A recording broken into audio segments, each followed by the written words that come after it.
in court analyzing video. Nighttime case where there's an unclear person committing a crime, and who is that person. So in a court of law, I can testify in a murder case where someone's life is at stake also, and I'm considered an expert witness in that. But over in the UFO arena, target for hand grenades, and that just goes along with it. I mean, that's part of it. It used to bother me a lot. It doesn't bother me anymore. Yeah. It bothers me when my daughter, who's 10, looks up Daddy on the internet and finds, Daddy, are you really a con man? You know? No, Savannah, people can write anything they want, you know. But the real important thing about any case is to study the evidence available and prepare it as though it's going to be admissible in a case, in a court case, right, as evidence. And to that degree, I decided many years ago to follow forensic standards. And there's many issues, you know. People flip-flop all the time, but well, you can't test anything but the original or the second generation, or it has to be film. Hey, you do the best that you can with what you have, right, and what's made available, and you can test second generation. You can test third generation. Now, have you had the opportunity to test the originals on the Meyer case? Four pieces of film that were the pieces of film that were in his camera. Okay. And this is this the motion film or the stills? This is stills. Okay. This is stills. And found no evidence of a hoax. Found no sequence of processes by which he could do it with the technologies available. And our team, Tom Welch and Lee Elders, went to the local post office, went to the local drugstore, went to the places where Billy goes to take his film and get it processed. And how does he do it? Well, he comes in with his camera and opens it up on my desk and gets an envelope and puts it in it and hands it to me. And I process the film and bring it back and hand it to him. There's the pictures. Yeah. So he's not operating an optical lab. And we went to see Wally Gentleman, who is one of the better-known model makers in Hollywood, worked at Linwood Dunn's world-famous Film Effects of Hollywood company. They did films such as 2001. And Linwood Dunn had done the original King Kong. Wow. And they at that point had accumulated a lot of history and a lot of expertise in optical effects, and we had Wally Gentleman analyze how he thought, what would it take in order to recreate that. And 2001 was groundbreaking for its time. It's amazing to look at that movie and look at Star Trek, the original series, and see this huge gap between the quality and the special effects. And unbeknownst to me, Wendell Stevens, Lee Elders, and Tom Welch had Wally Gentleman make a scale model.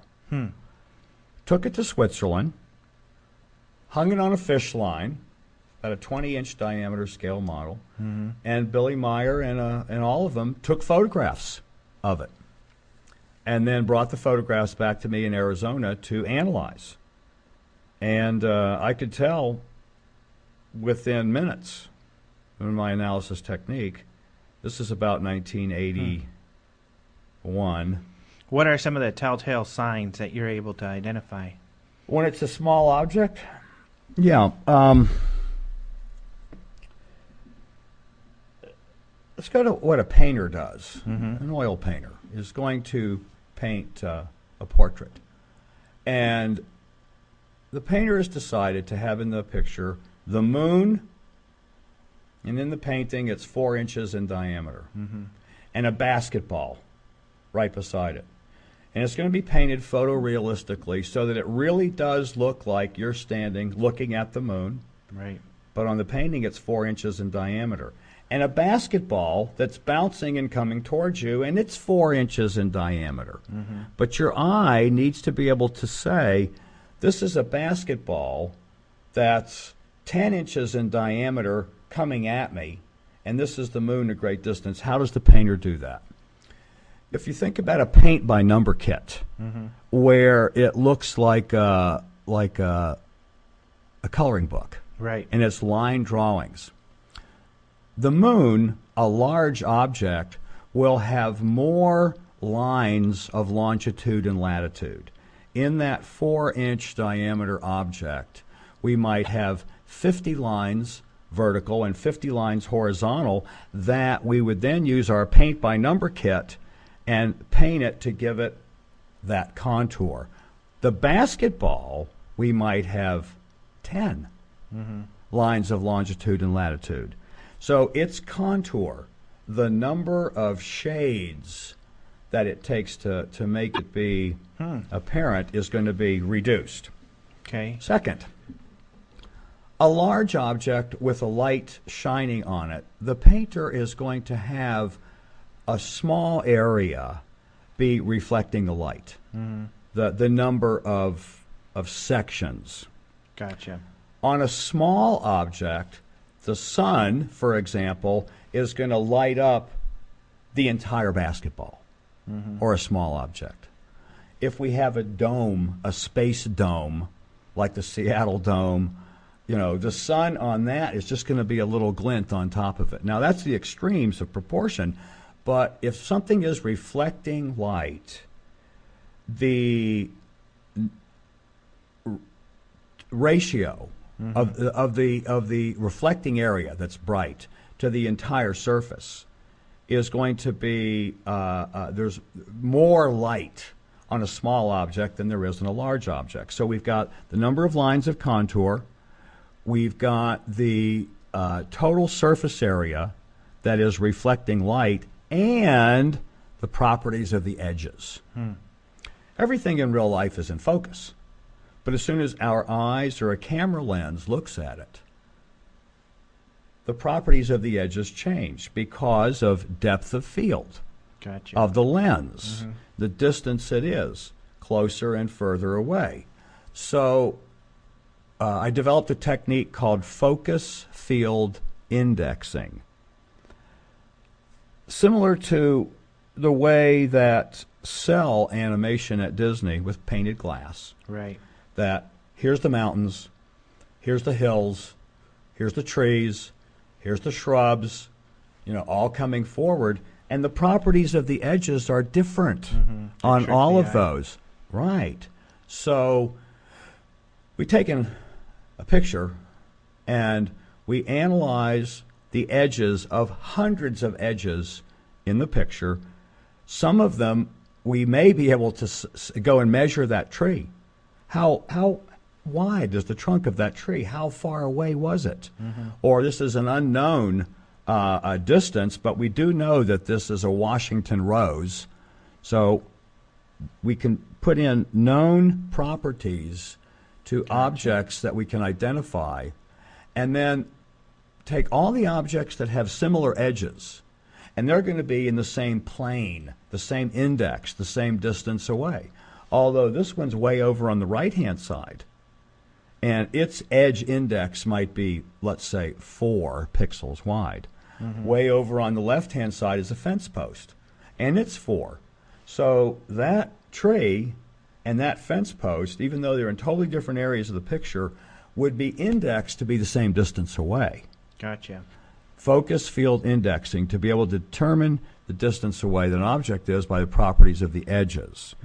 Similar to the way that the optics in a cruise missile can look and say, oh, that's the moon, it's okay, keep going that way. Oops, there's a basketball coming towards us, let's move a little bit.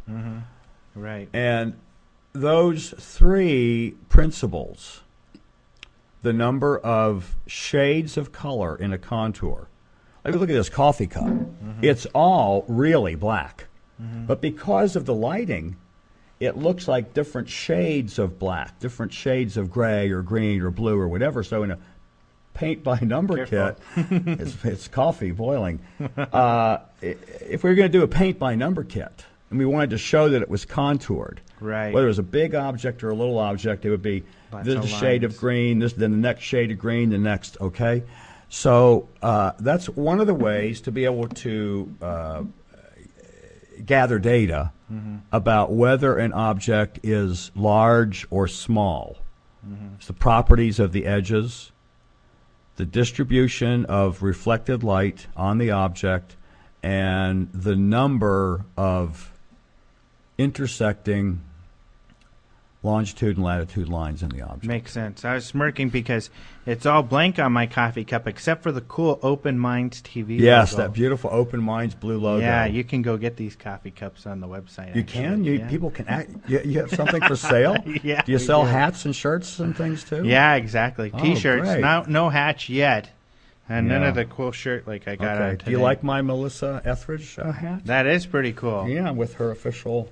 It's funny, though. It is interesting, all the rock connections, which is cool. Yes. See, that means it's cool, dudes. Stan Friedman was able to show that smart people get involved with UFOs.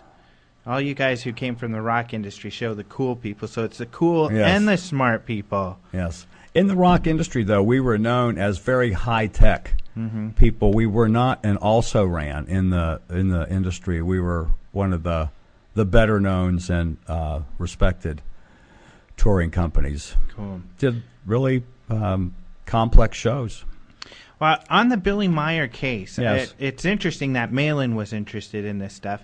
He's a guy, for people who don't know, who runs the Jet Propulsion Laboratory. And some people don't know that a lot of these satellites that go up, it's not NASA who owns the picture. It's a JPL, the Jet Propulsion Laboratories. And that's why Richard Hoagland fights with him, because Richard Hoagland essentially got him to say, hey, you're going to get whatever pictures I give you in whatever shape I decide to give them to you, so deal with it. Yes. Because Hoagland accused them of hiding pictures. Very few people know that Michael Malin worked on the Billy Meyer case. Yeah, that's really interesting. The only place it's published is in the book Light Years. There's a section in there that talks about Michael Malin analyzing the pictures. The author of the book went and interviewed Michael Malin. Did you really do it? And did you find any evidence of a hoax? And how and why did you do it? And what did he say? Well, he said he found no evidence of a hoax. He didn't say there was an extraterrestrial spacecraft. He said he found no evidence of it being made by Billy Meyer or humans. I saw him do a talk in Denver about 5 or 6 years ago, because we have a Mars research thing at our museum in Denver. And he was saying some pretty groundbreaking things for that time. It was before NASA wanted to really admit that there was evidence of an atmosphere on Mars. Yes. And he was saying, oh, yeah, there had to be tropical, there had to be oceans, because all of the sand and everything, it had to have been eroded down from vast amounts of waters, which was pretty interesting. But, of course, he has those arguments with Malin. Were there other people involved with the Billy Meyer case that I know back then, well, of course, that were shocking that people don't know about, higher level? Well, most people know, of course, Wendell Stevens. Yeah. And Lee and Britt Elders and Tom Welch. Lee and Britt owned Intercept Company, which was a highly regarded private countermeasure company. And Tom Welch, whose father, James Welch, was high-level FBI. Oh, really? Yeah. And he was very intrigued by the case? Well, he was involved with it on a daily basis for 4 or 5 years. Tom Welch was. And we went to a lot of places to have the Billy Meyer case analyzed. Marcel Vogel at IBM. Right. We went to SAIC Company. We went to the Anti-Submarine Warfare Center. Wow. We went to TRW. We went to Sandia Laboratories. We went to... and these were all places that aided in the investigation. These are... there were 2 ways it was done. One, it was people that had an interest in the topic. Okay. And were able to moonlight, were able to use under appropriate conditions the equipment at their facility to analyze the pictures or the metal samples. The metal samples. Regardless of all the hoo-ha about the Billy Meyer photographs,